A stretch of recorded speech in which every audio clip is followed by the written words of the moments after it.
Hi, besties. Welcome back to another episode of the Marketing Millennials. I'm Tamara Graminsky, and I'm stepping in as your guest host while Daniel's out on paternity leave. I'm a career product marketing leader and the former VP of PMM at high-growth startups like Kajabi and Unbounce. Now, I'm the founder of PMM Camp, a community and newsletter for product marketing leaders. And while Daniel's off doing dad things, I'll be here bringing you fun conversations with some of the smartest marketers I know. Today's guest has had one of the most unconventional marketing careers you'll ever hear about. Harvey Lee went from touring the world with literal rock stars to launching the first version of the Xbox. And along the way, he's built a career entirely on his own terms. In a world that tells marketers to climb the ladder step by step, Harvey's story is proof that there's another way. We're talking about how to define what success looks like for you, how to design a career path that actually gets you there, and why thinking beyond the standard path might just be your biggest advantage.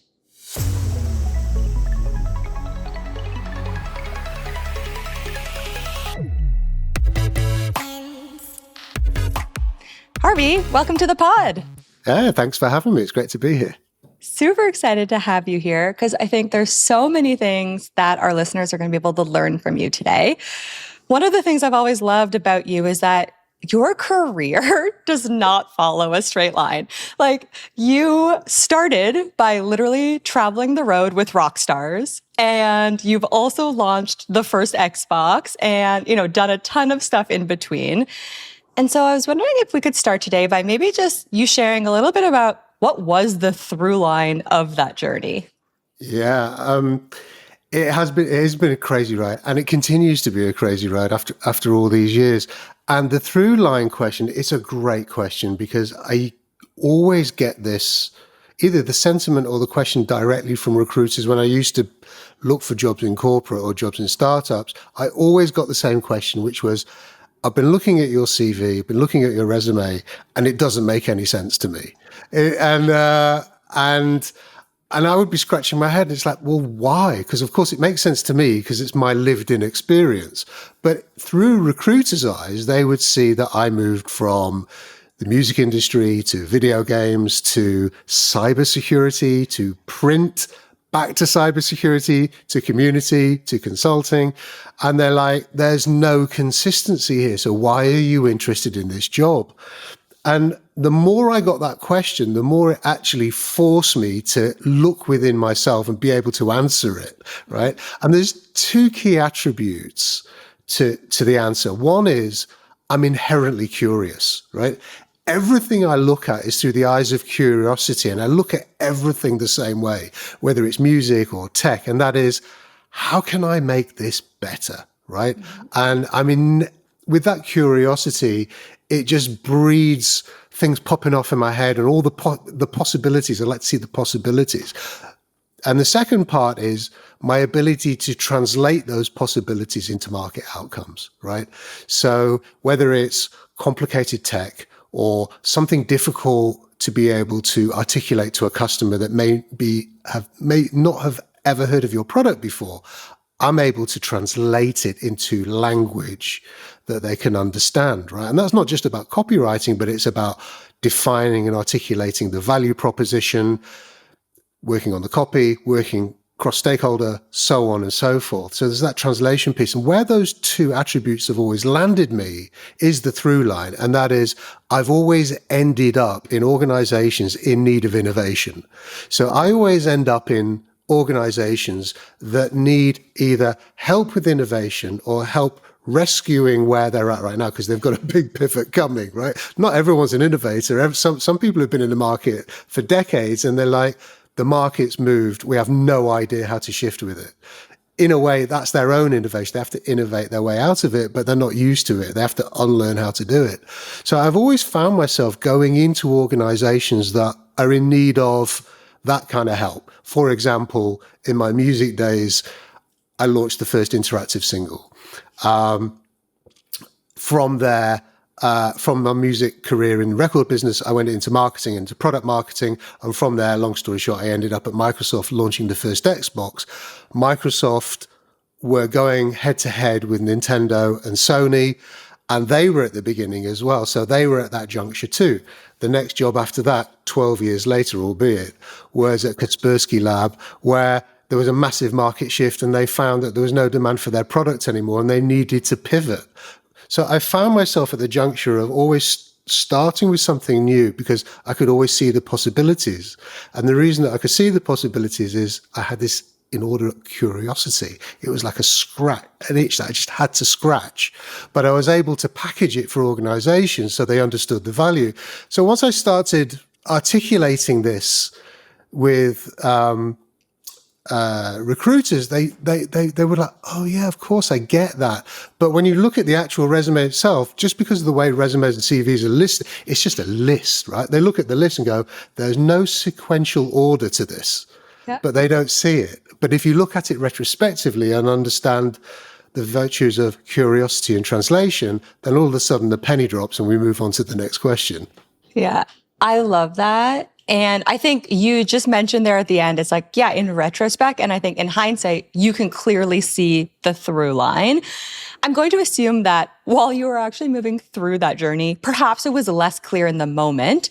But I'm curious, was there an actual moment in your career, maybe earlier on, when you realized you didn't have to follow kind of the standard marketing path? Because as you mentioned, you've really explored a bunch of different roles in marketing.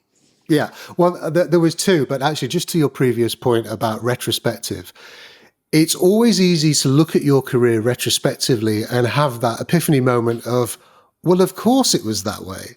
But you actually just touched on something that's really, really important, because when you're in it, it's never clear.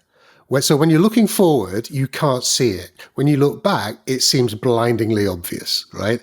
So being able to get to a point where you can see things looking forward is incredibly empowering, right? But anyway, we'll come back to that anyway.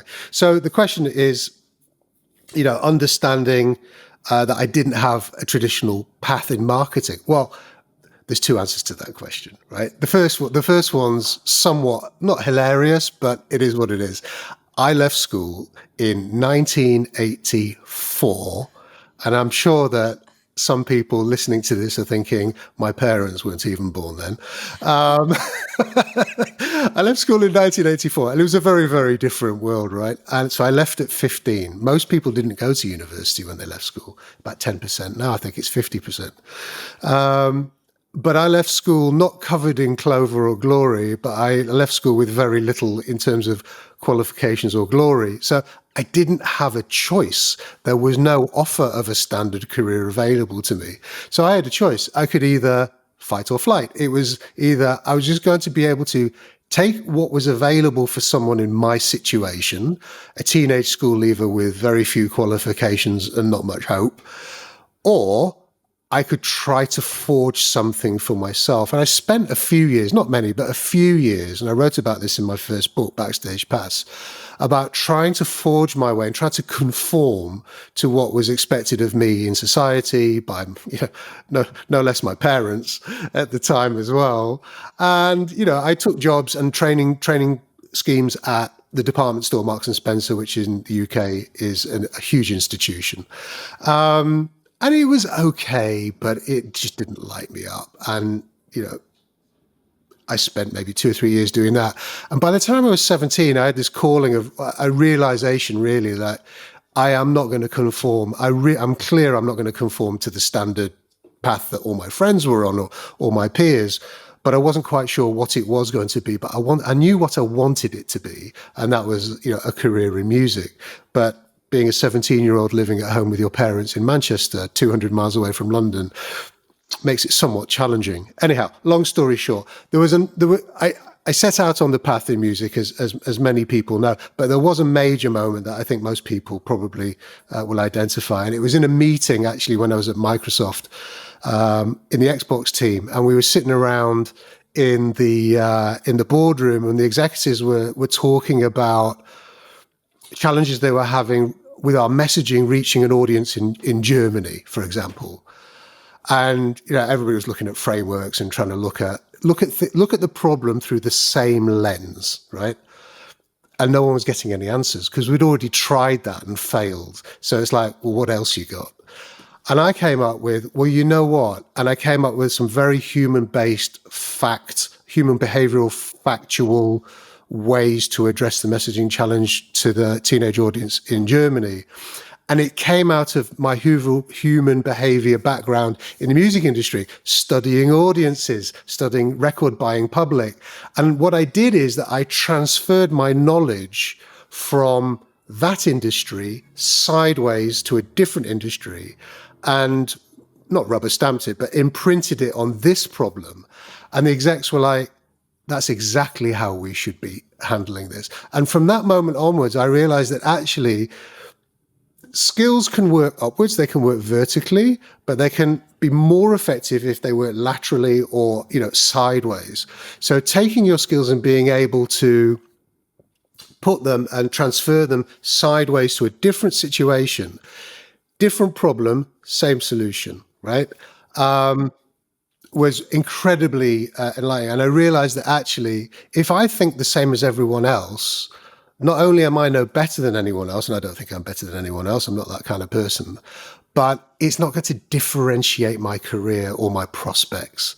So I can make a choice to think differently, and sometimes it's going to work for me, and maybe sometimes it's not, and I've got both experiences.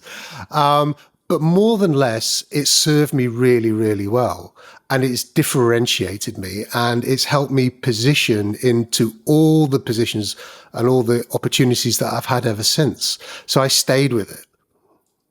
I love that. And I like that you mentioned conformity and almost conforming to what you mentioned society had in mind for you or your parents or whoever.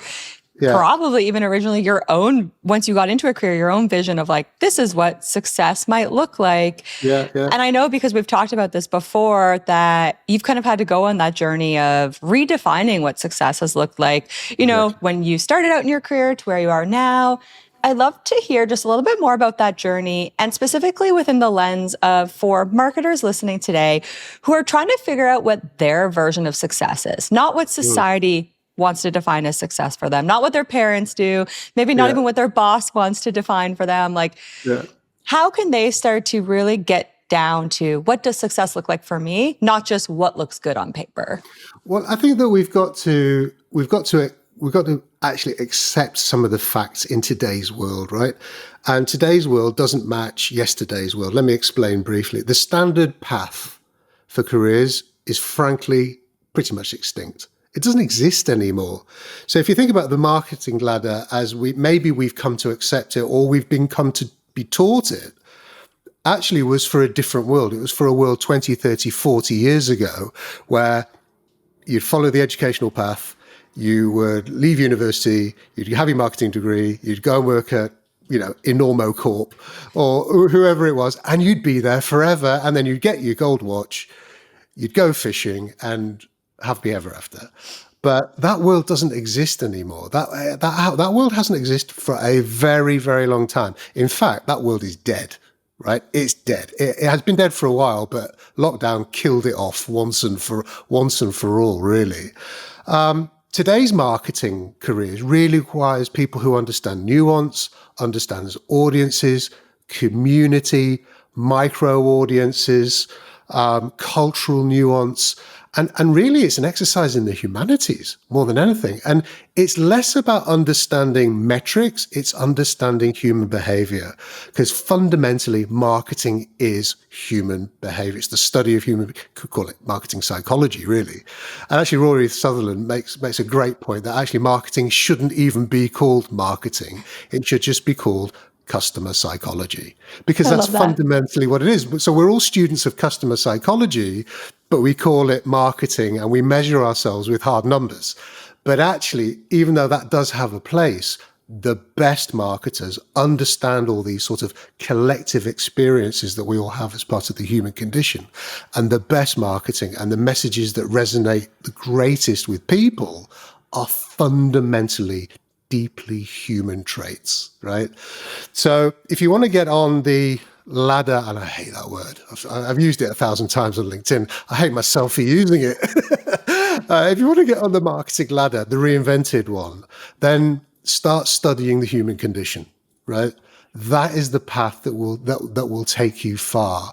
And from there, you will be able to niche out or, specialize or generalize in any direction you want. But without that, you're going to find it very, very difficult to progress. And you'll just be stuck in the old world that unfortunately is already dead. Yeah. Yeah. I mean, you mentioned a couple interesting things there. I want to talk about niching down, but maybe we can talk about that in just a bit, because I want to just dig a little deeper into this idea of defining success and then kind of designing your own path to get there. So let's say that someone recognizes what you just said, which is, you know what, we're really focusing here on customer psychology. I have an understanding of what success looks like to me. How do you start to actually even build a plan that lets you figure out, like, what roles should you be applying for? What projects should you take on or not? Because I think in my experience talking with people on all stages of their career, even like director level, folks feel like they just need to take the first job offer that comes to them. And I don't feel like there is a lot of intentionality around saying, all of the things you just said, which is like, what impact do I want to be having? What ladder do I want to be climbing, first of all? And then what's the best way for me to do that? So I'd love to just hear your perspective on that and how people should be thinking about that. Yeah, you know what? It's a great question, and there's so many layers to this. The thing is, when I was maybe 25, I moved to London. I got a job in a record label, and I thought that I'd hit the jackpot. And in relative terms, I had, because I left school 10 years earlier with like nothing, and that was my dream. So I hit my dream, and success looked like a corner office, a location on the King's Road in Chelsea in London, which, if anybody listening knows London, is quite the postcode. A company car, an expense account, all the glory hunting and the title, right? And also, my parents could stop asking me when I was going to get a proper job. Which for 10 years, that was the only question they ever asked me. Hello, Harvey, how are you? Have you got a proper job yet? So finally, I was able to lay that to rest after 10 years. But guess what? All these decades later, success looks completely different, right? So how does it look now? It looks like working with the people that I really, really want to work with. It's taking on projects that not just empower me, but energize me.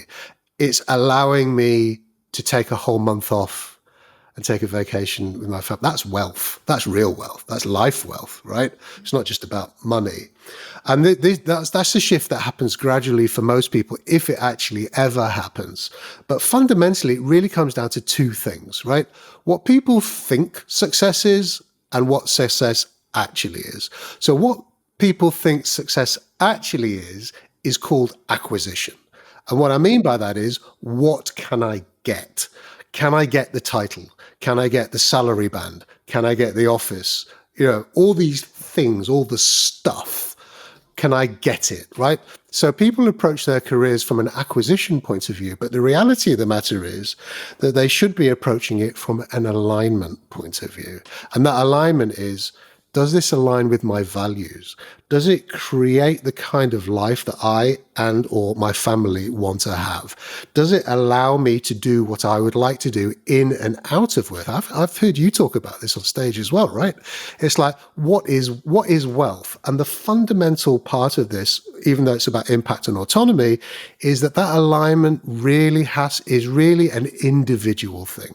So society and careers and everybody has an opinion about what success looks like, but the reality of it is, it's a very, very personal question, right? Success is what you as the individual define it to be. And it doesn't necessarily have to be tied to acquisition. It doesn't mean the title. It doesn't mean the salary banding. It means what you want to build, the values that you want to put down and live by and stick to, right? Some people put values down and then fall back into the acquisition mode and go, well, this job came up and it had this huge title and I thought I would take it. Guess what? 6 months later, they're back in the market for another role again. It never works out. So for me, defining your own success is about moving away from acquisition and moving towards alignment, and defining that alignment on values that are key for you. And don't worry about what anybody else thinks. That framing makes so much sense for me. And I like how concrete you've made it, because I would agree. I think most of us are taught to acquire things. That's literally how we're grown up. Yeah. And I've been there as well. And you think it makes you happy. And it does for about 10 minutes. It's like a sugar rush. And then you get the blood sugar crash. It's like the reality. It's like, well, I got the office, I got the salary, and then your boss or the CMO, whoever it is, comes in with this huge stack of papers and goes, there's your workload. And all of a sudden you get this sinking feeling going, I'm empty inside, right? That's because you're not aligned to your values. And I think earlier in your career, there is some value in acquiring different experiences. I agree. Right? I agree. Yeah, I think time plays a huge part of it. And I think, from the age of 20 to 30, go and experiment, right? Your career's not going to be defined in those 10 years. Go and make the money, get the promotions, do whatever you have to do, right? But by the time you get into your 30s or 40s, that alignment part is going to be, whether you feel it or not, it's going to be at the back of your head screaming at you going, this is not working, this is not working, this is not working. And you will feel extremely conflicted. I think anybody who's been working 15, 20 years plus will recognize that sort of inner wrench inside them going, this is leaving me empty inside, or this is very conflicting. And that's because they're not aligned to their values. Exactly. I think one great book for that is Sahil Bloom's new book, The 5 Types of Wealth. It talks the nuance of what you were saying there, which is, I think, again, in our careers, we often think that money is the main type of wealth. And again, when you're starting out and you're like, oh, I need to pay my rent and I need to be able to do these things, it is the most important thing. But as we kind of progress, we start to realize, okay, well, maybe my health is equally important, or where are, the dials, and do I need to dial one thing up or down to accommodate for the other? I can tell you that after multiple trips, and it's not a badge of honor in any way, anybody who's been burnt out will know this, right? They will feel it, and they will have been through it. Once you've had a BP of 171 and a doctor phoning you to tell you to go to the emergency room straight away, you suddenly realize that you've got it all wrong. Yeah. Totally. And I hope that never comes for anybody, right? But unfortunately, I've had the learned in experience, and many of my coaching clients have too. Yeah. Right? Or sometimes it's not even your health, but it can be your relationships. Like I even remember climbing the ladder myself, I was the chief strategy officer at Unbounce, which was, something that I had thought about my entire career. I thought I wanted to be a CEO, actually. So I was like, this is perfect. And then I got there and parts of me loved the job. There were parts of my job I loved my team, but I didn't realize that I was actually taking on a different job even, So I was like, oh, I get to spend way less time building things, creating things. And then of course you're so busy. It's like all these other things in your life start to fall apart. And so for me, you kind of have to feel it. And then you're like, okay, something is out of alignment. That was a great word to use. I need to pull back. And so for me, I actually left that role to go back to a VP level role, which I remember at the time being really anxious and being like, are people going to think I'm a failure? I couldn't hack it.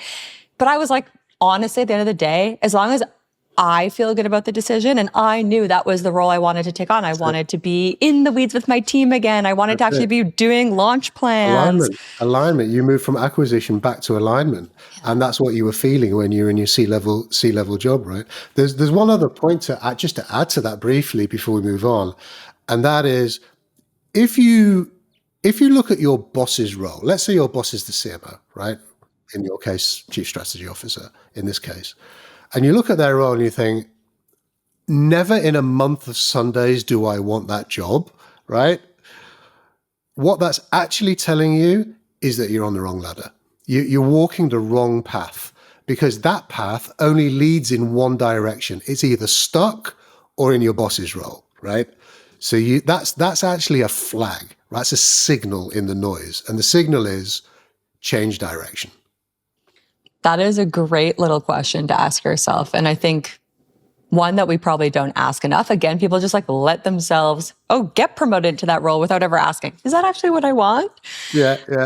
So you had mentioned earlier this concept of niching down, and I did want to spend a bit of time there today because I hear a lot of conflicting advice.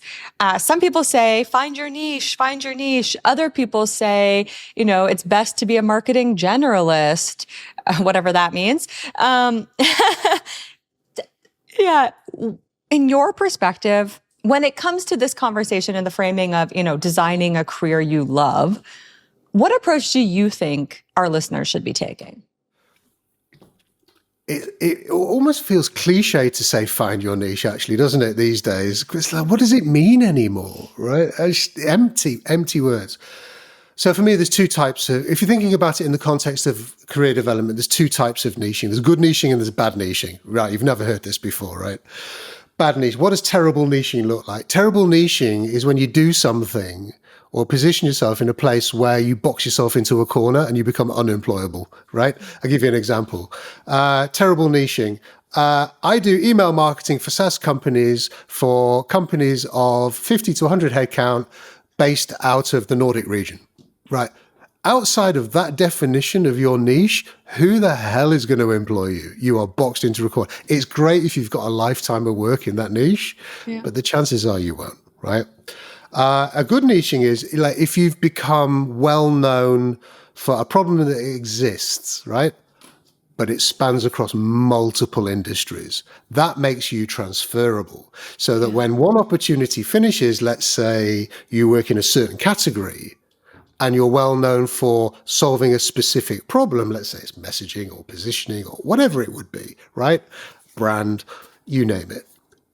And then you can move that across to from, I don't know, cyber security to digital retail. I don't know. I'm just picking words out of the air. But your niche is a good niche because you can transfer it and you can still grow. And, in the movie world, they'd call this typecasting, right? Yeah. So it's really about typecasting for me.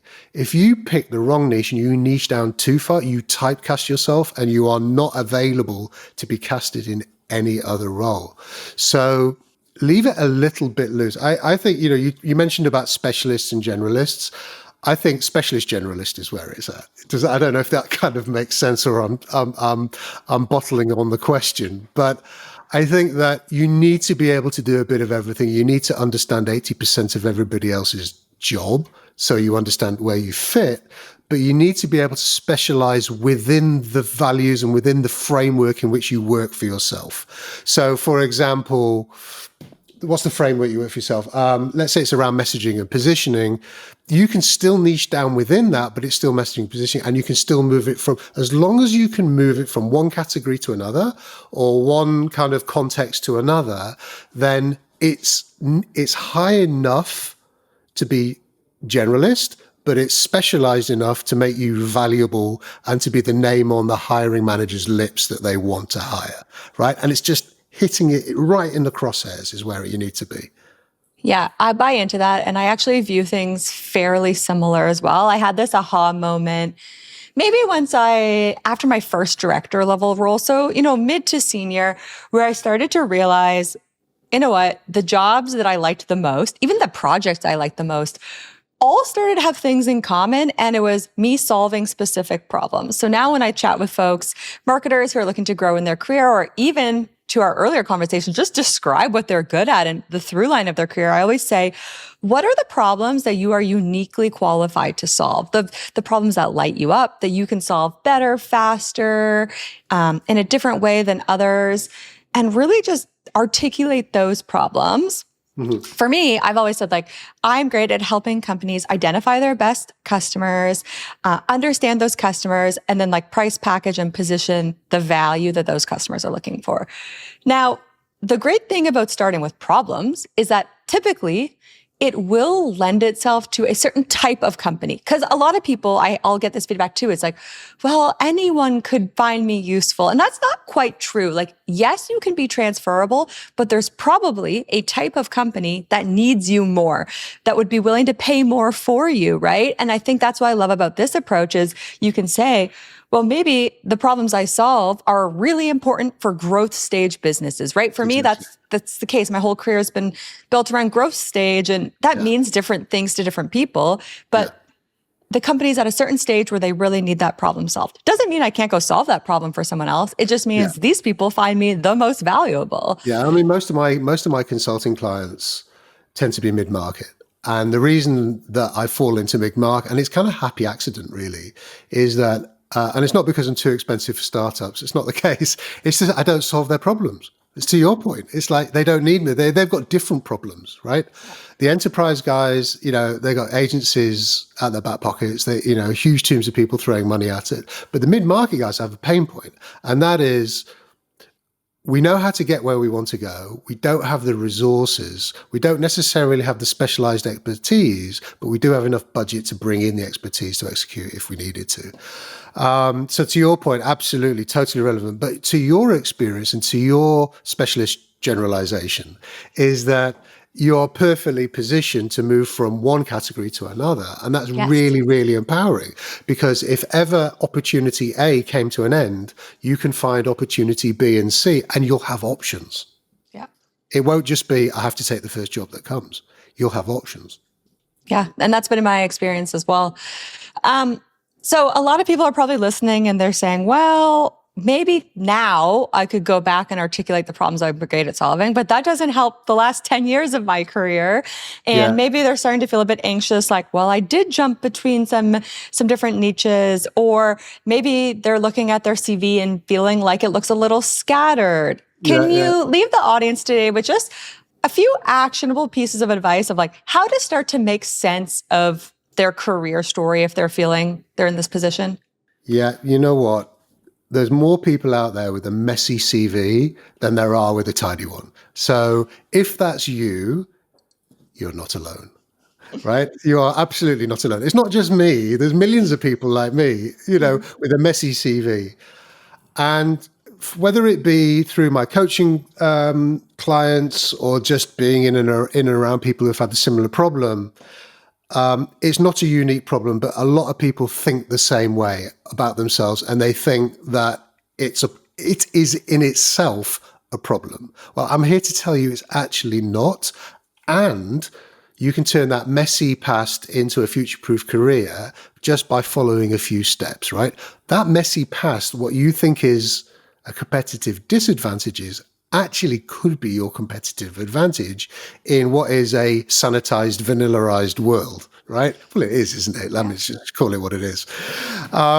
And I think one of the biggest parts we've already spoken about quite a bit of this already. One of the biggest parts is about taking that messy past and reframing it, right?